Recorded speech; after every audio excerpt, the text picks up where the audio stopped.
Do you find this time of year really difficult? Are you sneezing, nose running, eyes watering, itchy, dry throat, maybe even a tight chest? Hay fever can really cause problems, especially if you're a runner and you love being in the outdoors, enjoying the fresh air. Now, I've got 4 simple steps that you can take to help you overcome and manage your hay fever, which I'm going to share with you in a second. But first of all, let's just have a little think about what hay fever is.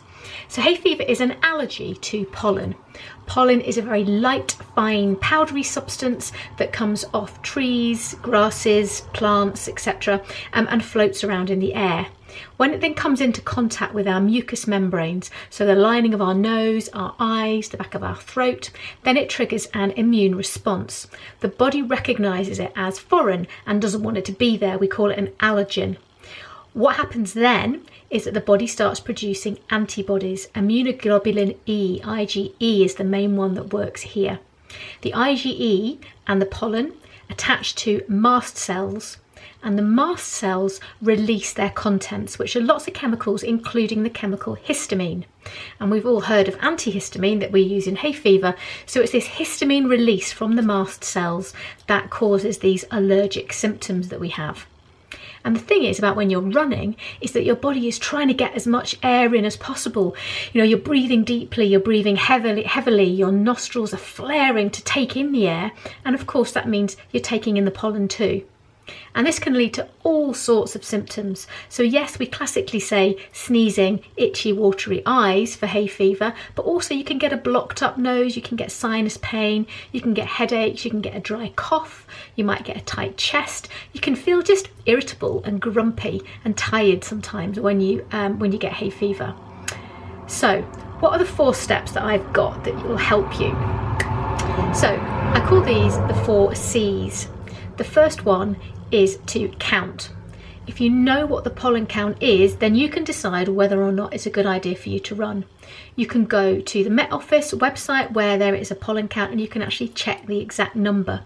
Get to know what you can tolerate. There are certain times when the pollen counts are lower, usually when there isn't much wind blowing things around, so on still days, but on cooler days and after rain. It's often better to run around the middle of the day, so a lunchtime run, rather than early morning or evening as well, if you can.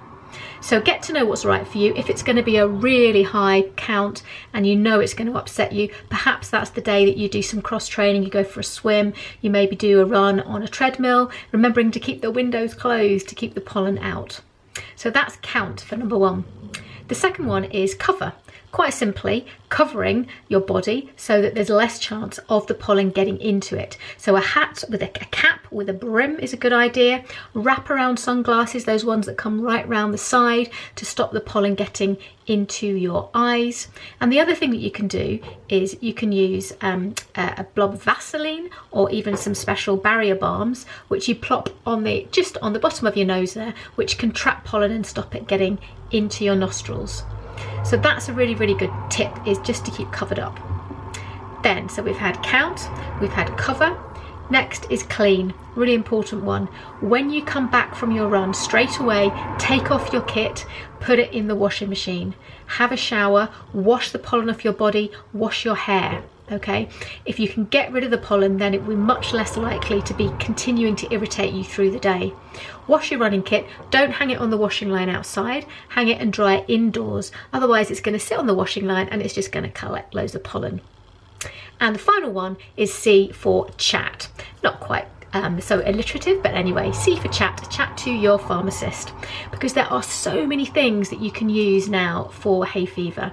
We've got drops for the eyes and the nose. We've got antihistamine tablets which work right the way through the body. We've got nasal sprays. There are a whole range of things, including saline nasal washes that you can use when you come back in from a run to kind of clear out the pollen from your nose and sinuses. So all sorts of things, but it's always best to check with a pharmacist so that you know what you're using is most likely to give you benefit, but also that it's safe for you as well.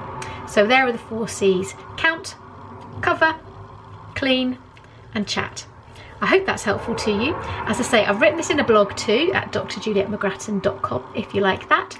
And please just stay in touch and subscribe to my blog, and that way you'll get updates every time I release a new post. Good to see you. I hope that helps.